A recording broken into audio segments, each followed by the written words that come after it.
Hey guys, Morgan's Maintenance, and for today's tool review, I decided I'm going to show Knipex some love. It's been a while since I've done that. I'm a big fan of their tools.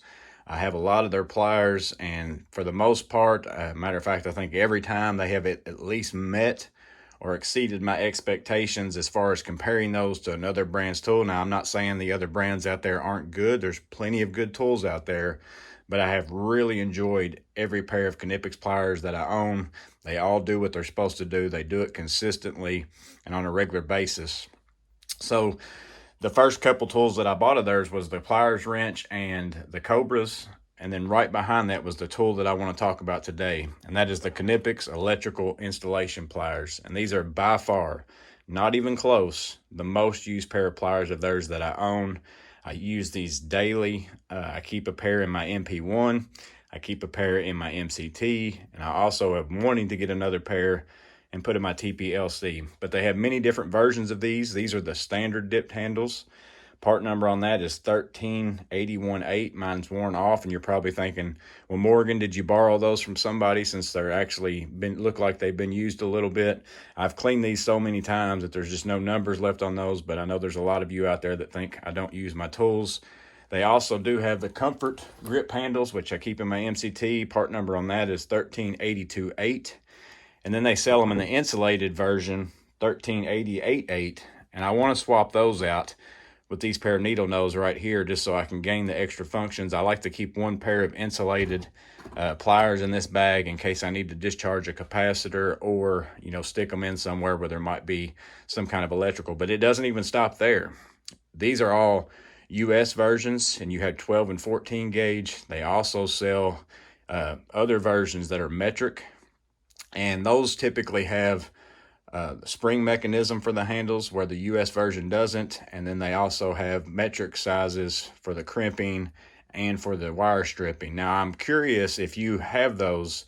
Maybe you bought those on accident, or if you're someone who uses both and you run into 12 and 14 gauge wire, are those metric sizes pretty much compatible with 12 and 14 gauge? Because I'm thinking whenever I buy my insulated set, I actually wanted to buy a pair of those just to get a pair with the springs and the lock in place, so that I can try those out, and then I'll have both versions. But I want to make sure that they, aren't slightly off to where if I strip 12 and 14 gauge wire, I'm going to have a problem with that.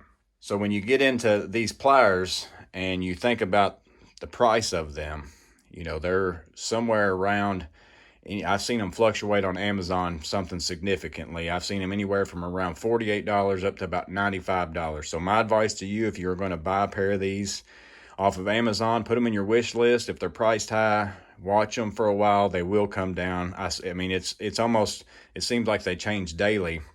But for the price, when you compare these to that of the forged wire strippers, they're pretty much the same. So then you get into, well, you're only able to strip 2 wires with this one, where I can go from 12 to 20 on the forged wire strippers. I still get a cutter. I still get the same type of cutting function, but I also get the ability to cut screws. I get the same kind of pliers up here. Why would I spend more money or the same money to get something with less functions? And I agree with you. If you only are going to buy one of these, I would buy this one, because this one's more useful in more situations that you might run into. But if you're a person who only deals with 12 and 14 gauge wire 90% of the time in your work, these are smaller. They're 8 inches. They're not much as far as in length smaller, but as far as the thickness, these kind of will get you in some places, and they're a little bit lighter. And I like the fact that you can just go to town with these and use them for what they're intended to use for. You can open them up significantly as far as for cutting things. I think for the most part, I really like these for demo work and electrical, because again, they got most of the features that I'm going to need for that. So you got these big cutters that open up wide. Very few pairs of things out there that you're going to find that you can open up this wide and cut wire with it, as far as for your standard strippers and things like that. So these open up wide enough to cut MC cable, again, just like the forged wire strippers, and it cuts through it like it's nothing. That's a big reason why these are so important to me, because as I've said many times before, this is what I deal with pretty much on a daily basis. You know, I have no problem cutting through this. I can just sit there and keep going through it. And I've probably cut, I don't know how many rows worth of MC cable with this one pair there. You can see it's still cutting it just like it's nothing. There's no problem with it whatsoever. Doesn't matter which version you have, it's all the same. They cut through it like it's butter. And then you can get into some NM cable or some Romex. This is 14.2. That's what I had on me. Again, cuts through that like it's nothing. Great cutters on all these Knipex pliers. There's not, whether it's diagonals, whether it's strippers, whether it's whatever, if they've got a cutter on it, all their cutters work extremely well and does a great job. Now, when you get into stripping wire, again, it only does 12 and 14, and I think that's actually rated for solid wire as far as for the 12 and 14, but I have stripped solid wire with it, and then I can also strip stranded wire with it. Sometimes on the stranded, depends on which, you know, brand of stranded wire it is. Sometimes it's been a little different. You got to give it a little twist like that, and then whenever you strip it off, it still does a good job. I haven't had any problems stripping solid or stranded with it. Works well in both those cases. These also will crimp from 12 to 20. That's something the forged wire strippers don't have. Now, I don't ever use these for that because I'm not a fan of the crimpers where it's so far out here on the head of the tool. I don't think you can get really good leverage that way, but just to show you that it does work, you know, I can get this on there, give it a crimp, and then I can squeeze tight. But again, I prefer my ratcheting crimpers, but that holds tight enough. It's good that if you had an issue, maybe you need to recrimp something, these would be okay for that. That's one function on these. Again, I don't like them, but I just don't like crimpers on this part of the tool, typically in general on any tool, not just this tool. But it does have that feature, so if that's something you're looking for, it has that. So that's another feature. You got the cutters, the wire strippers, the crimpers, and then next up you have basically like your combination type pliers. That works well for gripping conduit if you need to twist something out, or you know, you're trying to take off something like this, or you got some conduit fittings.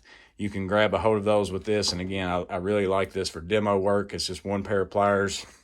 I can go in and just start cutting wire out, twisting out pipe if I need to. And then of course you've got the needle nose or long nose plier type end. Allows you to reach into places if you need to. Works extremely well. These work really good for doing knockouts on boxes. You can get that in there. And again, I'm trying to look around a camera and do that. I might miss, might not be as good, but you know, it really knocks out knockouts well for metal boxes if you're working on those, or if you've got plastic boxes, you know, you can reach in there and pry that in while you put your wires in if you need to. Some boxes, you know, that's a little bit connected and you got to break that loose before you can put the wires in.